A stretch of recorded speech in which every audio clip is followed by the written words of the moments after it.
that's it. I've snapped. I'm here. I've got to talk about what I want to talk about, okay? Racing, right? Racing in motorsports is an international sport. People from all around the world come together, gather, and push their four-wheel machine or six-wheel to the limit and to the max. Doesn't matter if it's built in a shed in southern England, or it's built by some hillbillies from Kansas and Kentucky. It doesn't matter. Whoever's the fastest goes home with a larger smile on their face. Correct? So I don't understand why Takuma Sato is getting all the hate for winning the Indy 500. I don't understand it. I was there at the 101st Indy 500, and I can tell you, everybody loved what's happened. Did Sato get the hate right on the spot? No, he didn't. In fact, he got plenty of cheer. Here's the funny thing. The loudest cheer for any driver on the grid wasn't for Alexander Rossi or Ryan Hunter-Reay. It was for Elio Castroneves and Tony Kanaan. Guess what? They're not American. They're both Brazilian. IndyCar fans, like motorsport fans, love any drivers who perform well, who drive their guts out. Takuma Sato during qualifying was balls to the walls. Did you see him? He was this close to the wall on 2 occasions, rubbed them. People love him because he's so edgy. So when he got all the hate for, I'm really uncomfortable with a Japanese driver driving a Japanese car winning the Indy 500 on Memorial Day weekend. Listen, I understand. Memorial Day is very important to America. If it wasn't for the sacrifice of American soldiers and veterans, we wouldn't be able to be here and celebrate our love for racing. But the thing is Takuma Sato directly involved in World War II and the bombing of Pearl Harbor?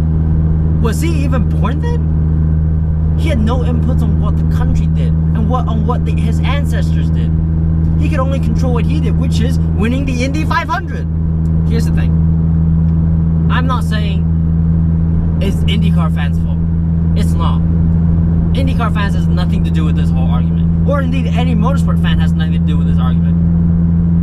Because we racing fans, we know a driver isn't defined by the little flag next to his name. That's why I have a Chinese flag here. If it is, I would have been told, oh, you're a Chinese driver, you're so crap, you shouldn't come and race cars. Oh, I know I'm crap. I'm not, it's not, me being crap isn't related to the fact that I'm Chinese, okay? It's different. I'm just crap because I'm crap. But no, racing fans never judge a driver because of their nationality. So who did this? So who is going on the Andretti Autosport Facebook page and posting all this stupid stuff? People who don't care about racing.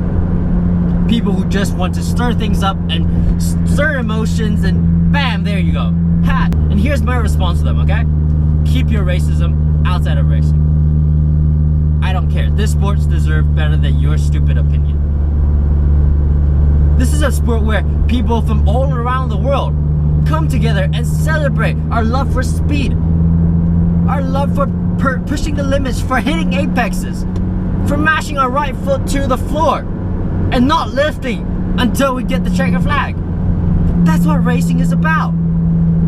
It's not about, oh, he's Mexican, therefore he shouldn't be racing, he sucks at racing. It doesn't matter if you're Mexican or you're Chinese or you're American or you're Canadian or you're British or you're Japanese. So if Max Chilton won the race, would people be posting over there saying, oh, we fought a war with Britain, oh, therefore we don't like them? No. What about Mario Andretti? Everybody's favorite racing driver. How can you not love Andretti? Oh, he's half Italian. Are you gonna tell me because America fought against Italy in World War II, you're gonna hate on Mario Andretti? Of course not. Come on. Takuma Sato did nothing in World War II. And if anything, for me, I know, because I'm Chinese. What the Japanese did to us back in World War II, we won't forget. But am I saying, oh, because they did this to us, we hate Japan and we hate Takuma? No. In fact, I supported Takuma Sato that day. I supported everyone from the Andretti team. Well, Ryan Hunter-Reay blew up, Alonso blew up, Rossi got buried, Marco Andretti, let's not talk about it, where he went. Sato was the only car left in the top 5. And he did so well to hold off Elio Castroneves' 3-time winner. Versus a guy who's only ever won one IndyCar race. Ever. In like, what, 7 years? Plus, remember, a few years ago when he was battling Dario Franchitti on the last lap, what happened? Oh, he ended up halfway, like, spun around the wall. Can you imagine that pressure? Takuma Sato did everything in his ability to win the biggest race of his life. And I don't think he's being treated the way he deserved to be. Nor is anyone at Andretti Autosport, or his team, or his management, or his friends, or his fans.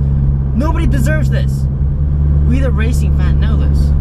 It doesn't matter where you're from. It doesn't matter your ethnicity. The only thing that matters after you put the helmet on and jump in the car is how fast you drive and how well you drive. And on that day, Takuma Sato was the first driver to finish the designated 200 laps. You can't argue about that. Alright, I blew out my steam. Guess all I'll say is this. We are racers. We are not racist.